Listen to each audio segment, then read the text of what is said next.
There are obviously so many, and I don't know what everyone else is going to pick, but I'm going to steer away from the potentially more obvious ones. Excuse me, don't know why this is killing me, but whatever. I'm going to go with Metal Gear Solid 3, the very end, the true role of the boss. Because this, obviously you watch the scene back and it's full of, you know, like franchise-specific nomenclature, like this guy's called Big Boss, and he's killing a dude called The Boss. And, you know, there's all that type of stuff. But I, you know, being younger, and I love Metal Gear, I'm completely invested in that story. And, you know, you eventually just, you have to take out the boss. She's the ultimate, you know, final villain, even though she was your mentor, and you kill her in a big field, and everything just kind of ends. And it's only after that you get the full context of what your real mission was, which is the reveal that actually the boss was undercover to take the fall for America, because there was this whole thing where this nuke goes off at the very beginning on Russian territory, and the boss was initially undercover to try and recover this thing called the Philosopher's Legacy, which is a whole bunch of money. And when the nuke went off, America was like, well, we can't keep doing the undercover mission as is. We're going to need someone to take the fall because Russia's trying to blame us for this nuke going off. And so Boss's mission was changed to become this traitor, and so you were told that you need to take her out, she's defected, and all that kind of thing.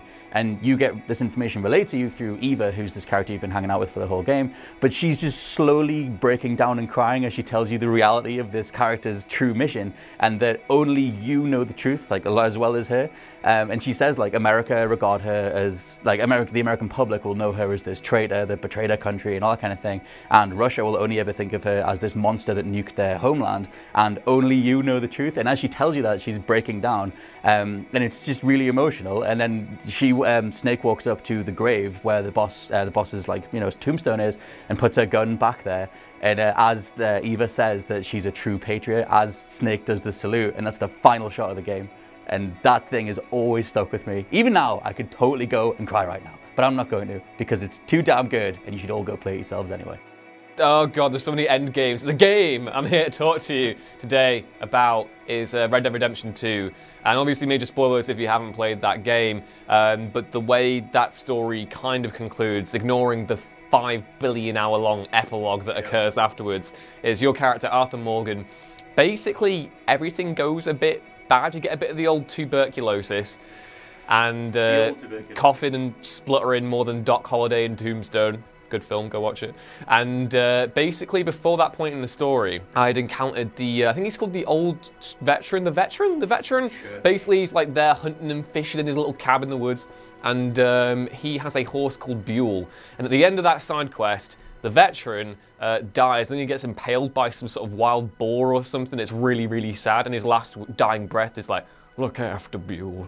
And I'm there like, well, I can't let him down. He's my busy mate. He's the only, like, valuable connection Arthur Morgan makes outside of Dutch's gang in the film. I really, really thought that side mission is probably the best because it was just so emotional. And the rest of the story, I'm riding around on Buell. He's a lovely little horse. He's the veteran's horse. I'm there to take good care of him. His last dying wish was, "Arthur, take care of that horse." And I'm just there going, "Here you go, boy. Have an oat cake or something." Brushed him so much. And obviously, by the end of the story, you get ambushed at your camp. And as you try and make your getaway, the horse gets shot, and I was riding Buell at the time. And so Buell dies, and now I've got all that investment from the veteran, and his last wish was, "Arthur, look after Buell." I done f***ed up. So Buell dies, and then obviously I also had good on Arthur, so even though the ending is sad, it's also kind of thematically nice. It wraps it up all in a nice little package. But Buell dying, like, crushed me, because it was just like, it managed to make an already tragic scenario even more sad, because it was just your busy mate who gets killed is like, "Look after my horse." And I was like, "Sure, mate, I'll look after him. Definitely won't make sure that he gets shot in the stomach and then dies right in front of me or anything." Think back to episode 4 of Chatty Faces. We talk about emotional moments, and everyone's there, they're blubbering and they're crying. I'd pull a story out of my arse, because I have to talk about something. So, you know, emotions and sadness isn't something really present when I play games. I don't play games that bring that to you, except last year. And it was my game of the year last year. I play God of War now, and I still put them neck and neck. But Spider-Man PS4 was fantastic. The stories told, the characters. I'm still very salty about Yuri not being nominated for the BAFTA for performance, because just watching this particular scene back, he should have won it, or at least been nominated.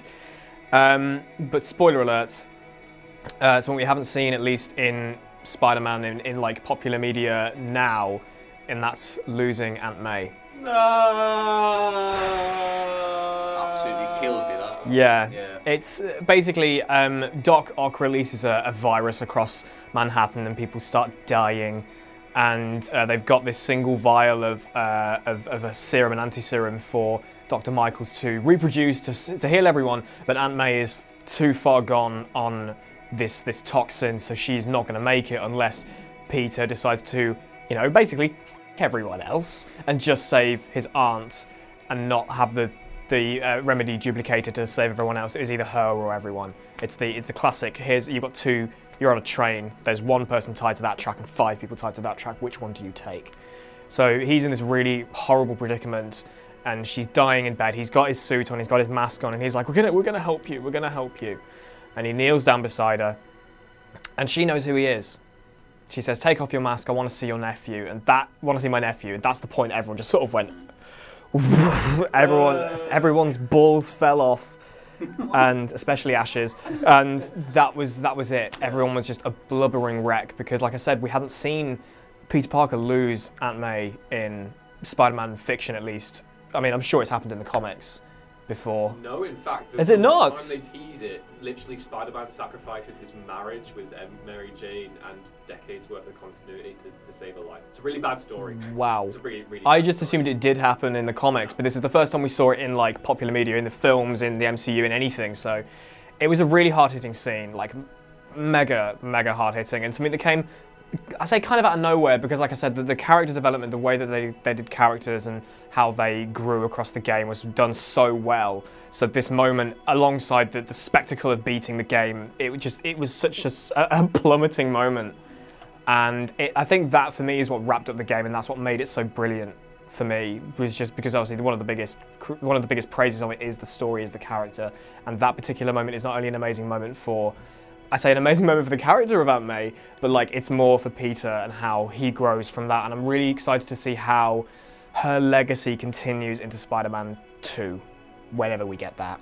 Saddest game death. There's plenty of them. There's loads of them. Everyone's dying and it's always sad. But one that stuck with me that I thought was worth a mention was The Walking Dead Season 1 at the very end. You got through 5 episodes of fresh, hot content with Lee and Clementine, and you're working together, saving the day. Well, you're not doing anything good at all, actually. You're getting hunted by cannibals and fighting off horrible, crazy people. But you're doing it together, and he's protecting Clementine and is being this lovely father figure, and you're playing as Lee, and you know, all you want to do is save this girl and have a really nice time and just live your life in the post-apocalyptic nightmare that they're in. But no, you can't have that, can you? You can't.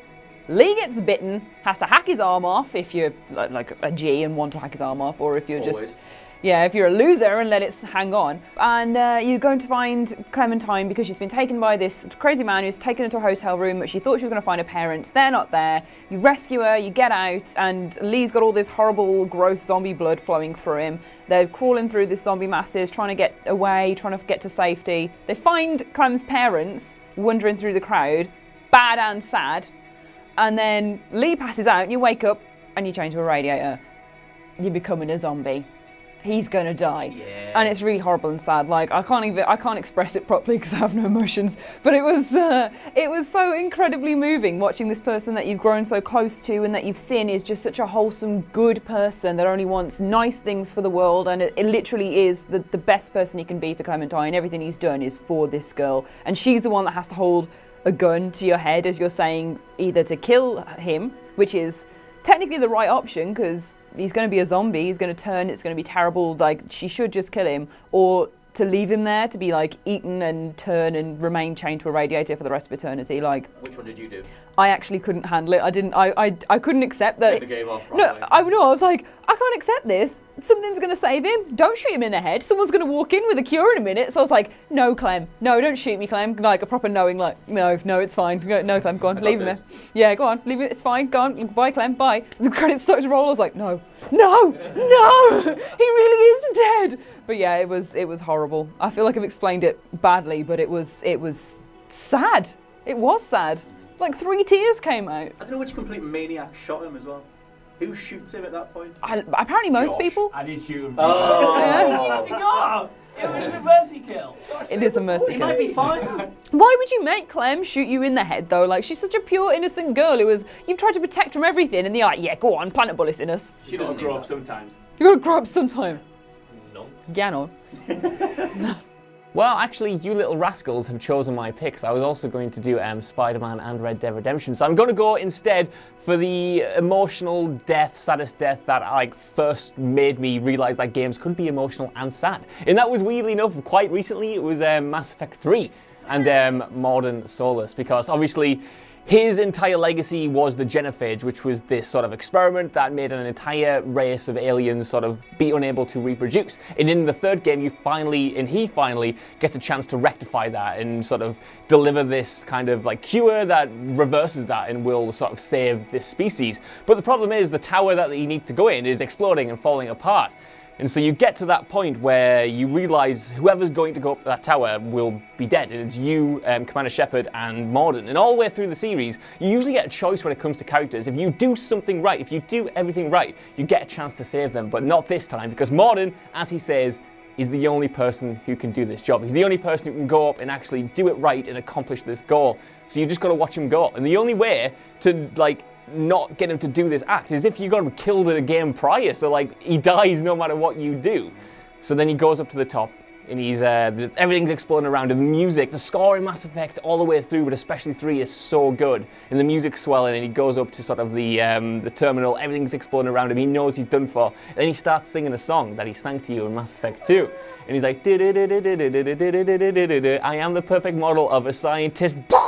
And just as he does it, it explodes behind him and he's dead, and you see it from Commander Shepard's perspective, and he's like up in the big tower and you see the explosion come out, but then the genophage dust or whatever it is starts dispersing, and then like the mood changes from sad to kind of happy, and everyone's just so like overwhelmed that he managed to do it before he died. But it's such a tragic kind of tragic but bittersweet end to his character, because obviously he does die, but he died finally rectifying his one big mistake or whatever, which is, you know, in itself incredibly sad. And I teed up, and I watched it before I came in, and when he's singing that song, I teed up again. I wish I knew all the words because I'd sing it on camera, but I don't. Also, I have one little addendum, just stealing what Ewan said. When my horse Johnny Guitar died and went to horsey heaven in Red Dead Redemption 2, that broke my heart. I nurtured that boy all the way through that game, and then he was gone. Boy, my boy.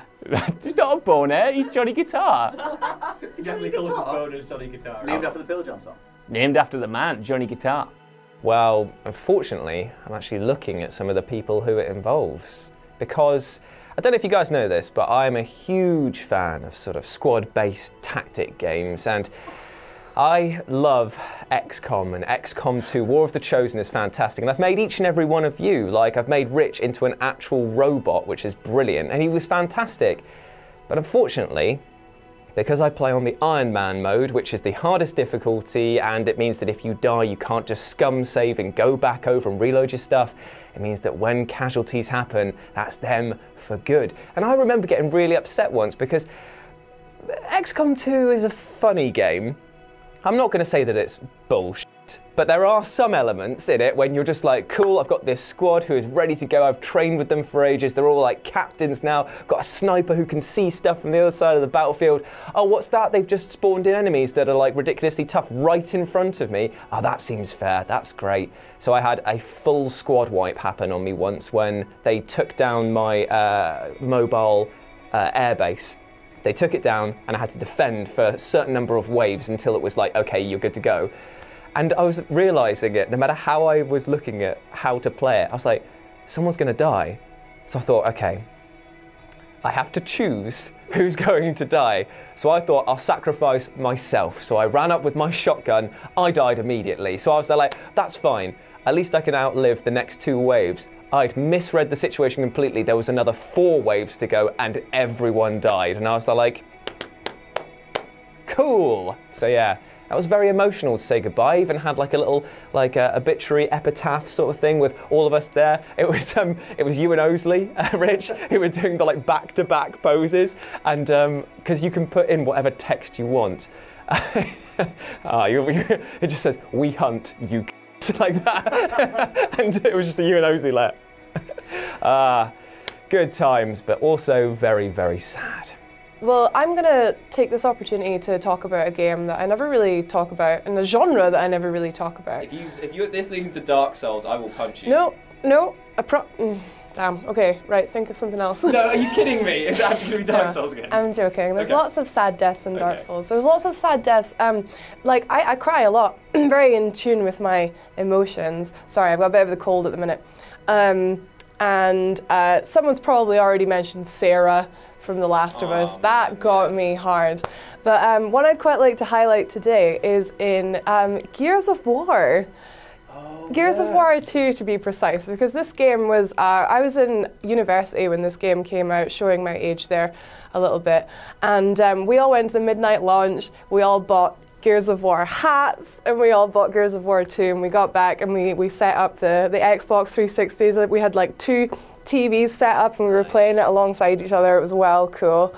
And we got really far that night because we stayed up all night. And we got to the bit where Dom finds his wife. Yeah, it's been about 10 years since Gears of War 2, and this still sticks with me as something that just really affected me. I was like so low on sleep, to be fair, and maybe a little bit drunk.